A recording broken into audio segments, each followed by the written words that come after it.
पाठ 9 टॉम का काम, टॉम्स टास्क। पाठ परिचय, चैप्टर इंट्रोडक्शन। टॉम इस कहानी का नायक है। वह बहुत ही शरारती है। आइए देखें कि वह किस प्रकार अन्य बच्चों से काम करवाता है, साथ ही उनकी चीजें भी ले लेता है। पाठ का उद्देश्य, चैप्टर ऑब्जेक्टिव, कौशल, वाचन श्रवण, पठन पाठन, मौखिक व लिखित प्रश्नोत्तर। पाठ से आगे, चिंतन और मनन, व्याकरणिक, शब्दों में ता जोड़कर नए शब्द बनाना, मुहावरे, समान तुक वाले शब्द, विषय संवर्धन गतिविधियां, जीवन कौशल, रचनात्मक कौशल, लेखन, संवाद, शिक्षा। हमें बड़ों से सच नहीं छुपाना चाहिए और झूठ नहीं बोलना चाहिए। टॉम बड़ा ही शरारती बच्चा था।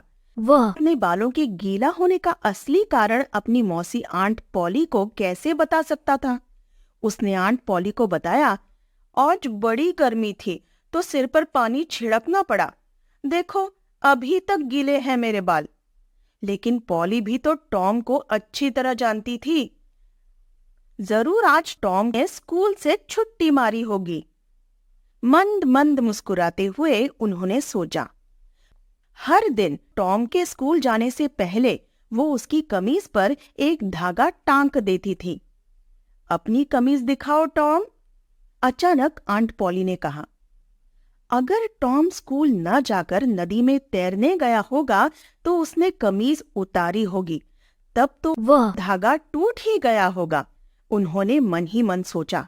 वह तो दंग रह गई जब उन्होंने देखा कि टॉम की कमीज पर धागा ज्यों का त्यों टंका हुआ है। ओ टॉम, सॉरी, मैंने तुम पर शक किया कि तुम स्कूल नहीं गए होगे। हाँ, मैं गलत थी, आंट पॉली ने कहा। टॉम ने बड़ी शालीनता से उनकी माफी स्वीकारी और चलने को हुआ, लेकिन तभी सिड बोल पड़ा।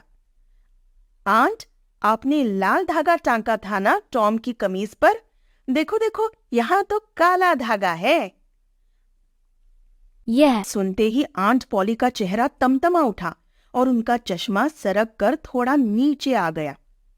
तुझे तो मैं अभी बताती हूँ टॉम, वो चीखी। टॉम सिड की ओर गुस्से से घूरते हुए बाहर निकल गया। पता नहीं आंट पॉली मुझे आज क्या सजा देंगी। आंट पॉली गुस्से में बड़बड़ाती जा रही थी। इसको सबक सिखाती हूं मैं कल। उधर उदास टॉम पेड़ के नीचे बैठा सोच रहा था कि कैसे सिड से वो आज का बदला ले। अगले दिन आंट पॉली ने टॉम को एक बाल्टी पेंट और एक ब्रश पकड़ाया और बगीचे की 4 दीवारी को शाम तक पेंट करने को कहा। यह उसकी सजा थी। लकड़ी की 4 दीवारी 90 फीट लंबी थी और 9 फीट ऊंची। उसने ब्रश बाल्टी में डुबोया और पुताई करने लगा। इसको रंगने में तो पूरी जिंदगी लग जाएगी, वो मन ही मन बुदबुदाया।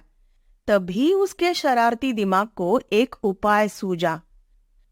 झटपट वह दीवार पोतने में जुट गया। उसी समय उसका दोस्त बेन वहां आ पहुंचा। मैं तैरने जा रहा हूं, तुम चलोगे? उसने टॉम से पूछा। मैं तो यहां मजे कर रहा हूं, टॉम ने कहा और पुताई में जुटा रहा। क्या तुम मजे कर रहे हो, वो भी पुताई करने में? बेन चिल्लाया। और क्या, ये मजेदार काम रोज रोज थोड़ी ना मिलता है। ऐसा कहकर टॉम मजे से दीवार रंगने लगा। बेन सोच में पड़ गया। लग तो यह आसान काम रहा है। बेन का भी पुताई करने का मन करने लगा। मुझे भी करने दो ना टॉम, वो गिड़गिड़ाया। नहीं, टॉम ने कहा, आंट पॉली ने मुझे ये काम सौंपा है। उन्होंने कहा था कि 100 में से 1 इंसान के पास ही ये कला होती है। मेरे अलावा तो और कोई कर भी नहीं सकता है ना। फिर कुछ सोचते हुए टॉम ने कहा, तुम्हें पीछे की तरफ का हिस्सा रंगने के लिए दे सकता हूं। ठीक है, धन्यवाद। तुम इसके बदले में मेरा सेब ले सकते हो, बेन ने कहा। टॉम ने सेब की ओर लालच भरी नजर डाली और झट से बेन को ब्रश पकड़ा दिया।